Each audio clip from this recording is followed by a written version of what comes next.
നവകേരള സദസ്സ് ബഹിഷ്കരിച്ച അദ്ദേഹം ഉൾപ്പെടെയുള്ള എല്ലാ MLA മാരും നവകേരള പദ്ധതി യഥാർത്ഥത്തിൽ നവകേരള സദസ്സിനകത്ത് ഉയർന്നു വന്ന നിർദ്ദേശങ്ങളുടെ അടിസ്ഥാനത്തിലാണ് നവകേരള പദ്ധതികൾ കേരളത്തിൽ നടപ്പിലാക്കുന്നത്. അവിടെ ബഹിഷ്കരിച്ചവരെല്ലാവരും ആദ്യം തന്നെ ആ നവകേരള പദ്ധതിയിൽ അവരുടെ പ്രപ്പോസൽ സമർപ്പിക്കുകയും ആ നവകേരള പദ്ധതിക്ക് ക്യാബിനറ്റ് അംഗീകാരം നൽകി കേരളത്തിലെമ്പാടും ആ നവകേരള സദസ്സിൽ ഉയർന്നു വന്ന അഭിപ്രായങ്ങളെ അടിസ്ഥാനപ്പെടുത്തിക്കൊണ്ടുള്ള പദ്ധതികൾ ആരംഭിച്ചു കഴിഞ്ഞിരിക്കുകയാണ്.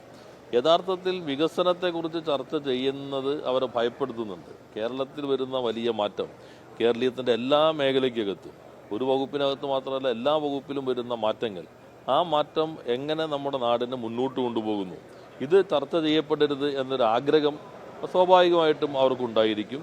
എന്നാൽ കേരളത്തിൽ ഇപ്പോൾ ഈ സർക്കാർ ഉദ്ദേശിക്കുന്നത് കഴിഞ്ഞ 10 വർഷം വന്ന മാറ്റങ്ങൾ, നടപ്പിലാക്കിയ കാര്യങ്ങൾ, അതിനെ തുടർന്ന് സമൂഹത്തിലും സമ്പദ്ഘടനയിലും വ്യത്യസ്ത മേഖലകളിലുണ്ടായ മാറ്റങ്ങൾ മാത്രമല്ല, ഈ സമ്മേളനത്തിൽ ഞങ്ങൾ ഉദ്ദേശിക്കുന്നത് അടുത്ത ഒരു 5 വർഷത്തേക്കുള്ള കർമ്മ പദ്ധതി കൂടി അവതരിപ്പിക്കുന്നുണ്ട്.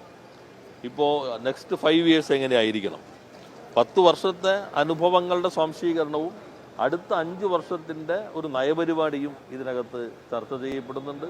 അത് എല്ലാ വകുപ്പുകളും സംബന്ധിച്ചുള്ള അതിവിശദമായ പരിശോധനയും ഭാവിയെക്കുറിച്ചുള്ള ഒരു നയരേഖയുമായിട്ട് മാറും. ഈ ചർച്ചകളെല്ലാം കഴിഞ്ഞാൽ എല്ലാത്തിനെയും ക്രോഡീകരിച്ചുകൊണ്ട് ഒരു വിപുലമായിട്ടുള്ള സംവിധാനവും സർക്കാർ ആലോചിക്കുന്നുണ്ട്.